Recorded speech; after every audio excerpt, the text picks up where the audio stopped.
प्रिय छात्रों नमस्कार। एनसीईआरटी गणित कक्षा 10वीं में आपका स्वागत है। आज हम लोग प्रश्नावली 12.2 का प्रश्न क्रमांक 12वां सॉल्व करेंगे। तो आइए सबसे पहले प्रश्न पढ़ लेते हैं। इसमें दिया गया है, जहाज़ों को समुद्र में जल स्तर के नीचे स्थित चट्टानों की चेतावनी देने के लिए एक लाइट हाउस 80 अंश कोण वाले त्रिज्यखंड में 16.5 किलोमीटर की दूरी तक लाल रंग का प्रकाश फैलाता है। यहाँ पर दिया गया है साथ में, समुद्र के उस भाग का क्षेत्रफल ज्ञात कीजिए जिसमें जहाज़ों की चेतावनी दी जा सके। तो सबसे पहली बात ये है, ये बड़ा सा प्रश्न है और इसको हम चित्र के माध्यम से समझ लेते हैं। जहाज़ जो होती हैं समुद्र में, उसको सिग्नल दिया जाता है और यहाँ पे साफ साफ लिखा है कि चट्टानों की चेतावनी देने के लिए। तो हम यहाँ पे मान लेते हैं ये कोई बड़ा सा लाइट हाउस है और लाइट हाउस जो है वहाँ से लाइट एक पुंज के रूप में निकलती है। और ये जो लाइट की दूरी दी गई है कि कितनी लंबी लाइट है, यहाँ पर लिखा गया है कि 16.5 किलोमीटर की दूरी है। तो ये जो लाइट की दूरी है वो 16.5 किलोमीटर है। तो हम यहाँ पे लिख सकते हैं 16.5 किलोमीटर। और ये जो है एक त्रिज्या की भांति व्यवहार करेगी, यानी आर का मान हमें दिया गया है। साथ में ये भी बताया गया है कि जो कोण है वो 80 अंश है। तो हमने केवल ये चित्र नमूना आकृति के रूप में बनाया है ताकि हम इसको आसानी से समझ सकें।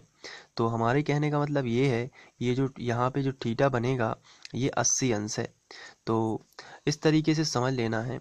ये आपको 80 अंश तो नहीं दिखेगा, लेकिन केवल समझना है कि लाइट हाउस जो प्रकाश पुंज होगा उसमें जो उन दोनों किरणों के बीच का या पुंज के बीच में जो एंगल होगा वो यहाँ पे होगा और जो थीटा होगा, अब ये कितना भी हो सकता है, लेकिन हमारे प्रश्न में 80 दिया गया है तो थीटा का मान 80 अंश होगा।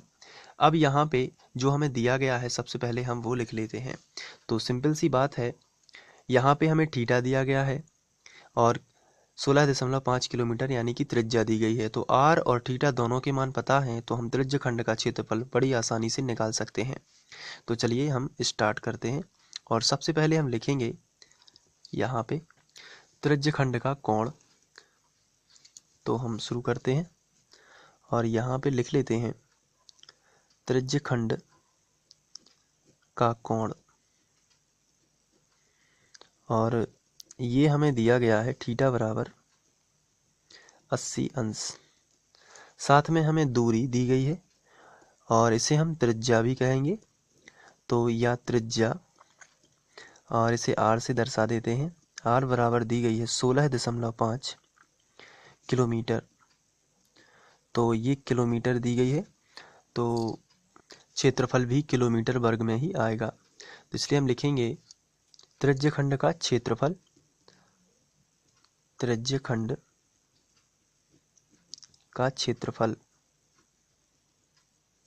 ये होता है थीटा बटे 360। सबसे पहले हम फॉर्मूला ही लिख देते हैं, थीटा बटे 360 गुणित पाई आर वर्ग। इसके बाद आगे बढ़ते हैं और बराबर के नीचे बनाया बराबर, थीटा का मान है 80 अंश, तो हमने यहाँ पे लिख दिया 80 अंश बटे 360 ज्यों का त्यों, गुणित पाई का मान रखना है 3.14 गुणित आर का मान है 16.5 और इस पर लगा है वर्ग, तो ये लगा दिया वर्ग। अब 0 से 0 कैंसिल, तो बचेगा 8/36 गुणित, यहाँ पे हम लिख सकते हैं 3.14 गुणित 16.5 गुणित 16.5। इसको 2 बार लिख दिया क्योंकि 2 की घात यहाँ पे लगी हुई है। आगे बढ़ते हैं तो इसको कैंसिल करते हैं, 2 चौके 8 और इसको 2 एकम 2 और 2 अट्ठे 16, फिर से कर दिया कैंसिल, 2 दूनी 4, 2 इनाम 18 है। तो आया 2/9 गुणित 3.14 गुणित 16.5 गुणित 16.5 हम गुणा कर लेते हैं। तो यहाँ पर हम 16.5 का ना करके 165 का 165 में कर लेते हैं। फिर हम दो अंक बाद दशमलव लगा देंगे, एक अंक इसका और एक अंक इसका। तो 5 का 5 में किया तो 5 25, 25 की 5 हासिल आ जाएगी 2, 5 छक्के 30, 30 और 2 32, 32 की 2 हासिल आ जाएगी 3, 5 एकम 5 और 3 8, क्रॉस लगाया। 6 पंचे 30, 30 का शून्य हासिल आ जाएगी 3, 6 छः 36, 36 और 3 39, 39 की 9 हासिल फिर आ जाएगी 3, और 6 एकम 6 और 3 यहाँ पे 9 कर दिया। इसके बाद डबल क्रॉस लगाया और 1 का किया तो 165 ही आता है। तो 5 2, अब यहाँ पे 17 और 5 हमने यहाँ पे जोड़ दिया तो आया 22, 22 की 2 हासिल आ जाएगी 2, 9 और 6 15, 15 और 2 17 की 7 हासिल आ जाएगी 1, 1 और 1 2, तो आया 27, 22 5। लेकिन हमें 2 अंक बाद दशमलव लगाना है, इसलिए 2 अंक बाद दशमलव यहाँ पे लगा देते हैं तो आएगा 272.25। तो हम यहाँ पे लिख सकते हैं 272.25। चलिए आगे बढ़ते हैं। तो अब हम कैंसिल करेंगे। क्या यहाँ पे कैंसिल हो रहे हैं? नहीं। तो अब हम इन दोनों का गुणा करेंगे और फिर उसमें 2 का। तो 2 का गुणा सबसे पहले इसमें कर देते हैं। 2 चौके 8, 2 एकम 2, 2 तिया 6, 2 अंक बाद दशमलव लगा दिया, गुणित 272.25 और बटे में 9। तो इसको हमने सबके बटे कर दिया क्योंकि गुणा में है सभी, तो बटे में कर सकते हैं। अब हम 628 का गुणा करेंगे 272.25 में। तो यहाँ पे हम लिखेंगे 272.25 गुणित 628। चलिए गुणा करते हैं। 8 पंचे 40, 40 का शून्य हासिल आ जाएगी 4, 8 दूनी 16 और 4 20 का शून्य हासिल आ जाएगी 2, 8 दूनी 16, 16 और 2 18, 18 की 8 हासिल आ जाएगी 1, और 8 सते 56, 56 और 1 57, 57 की 7 हासिल आ जाएगी 5, 8 दूनी 16, 16 और 5 यहाँ पे हमने जोड़ दिया तो 21, 21 हम पूरे अब यहाँ पे लिखेंगे। इसके बाद अब 2 का गुणा करेंगे। 2 पंचे 10, 10 का शून्य हासिल आ जाएगी 1, फिर 2 दूनी 4, 4 और 1 5 यहाँ पे हमने लिख दिया। इसके बाद 2 दूनी 4, 2 सत्ते 14 की 4 हासिल आ जाएगी 1, 2 दूनी 4 और 1 5, डबल क्रॉस। अब 6 का गुणा करेंगे। 6 पंचे 30, 30 का शून्य हासिल आ जाएगी 3, 6 दूनी 12 और 13 14 15, 15 की 5 हासिल आ जाएगी 1, 6 दूनी 12 और 1 13 की 3 हासिल आ जाएगी 1, 6 7 42 और 1 43 की 3 हासिल आ जाएगी 4, 6 दूनी 12, 12 और 4 16। चलिए जोड़ लेते हैं सभी को। 0 0 8 5 13 की 3 हासिल आ जाएगी 1, 7 5 12, 12 13 14 15 16 और 1 17 की 7 हासिल आ जाएगी 1, 4 और 1 5, 5 3 8 और 1 9, 5 और 2 7, 7 3 10, 10 का शून्य हासिल आ जाएगी 1, 6 और 1 7 और यहाँ पर 1। इसके बाद अब हम दशमलव लगाएंगे।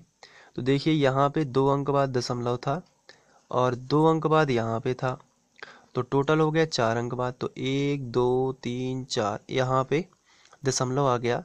दशमलव के बाद केवल 2 अंक को ले लीजिए।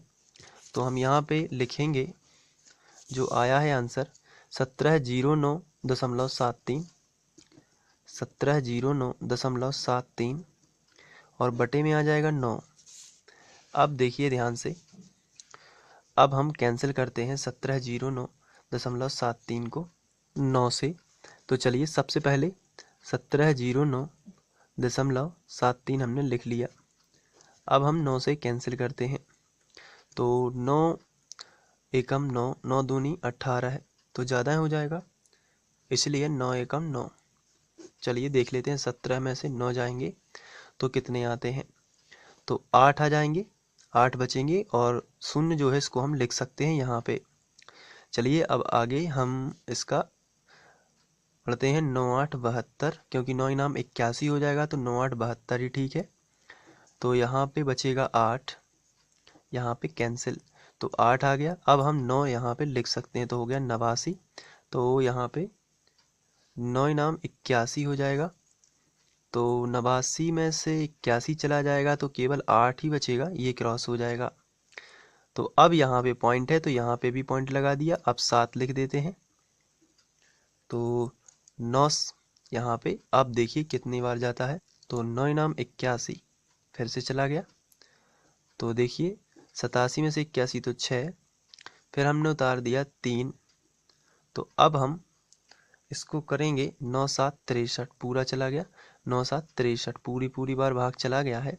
तो आंसर आएगा 189.97 किलोमीटर स्क्वायर, क्योंकि किलोमीटर में त्रिज्या थी और यही आपका आंसर हो जाएगा।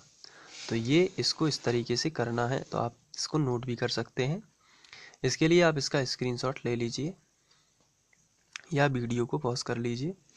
इसके बाद ये भी और फिर ये। आशा करता हूँ आप लोगों को ये समझ में आ गया होगा। एक बार इसको ज़रूर कीजिए और प्रैक्टिस कर दे लीजिए। अभ्यास ज़रूरी है, तभी आप ये प्रश्न हल कर पाएंगे। Thank you.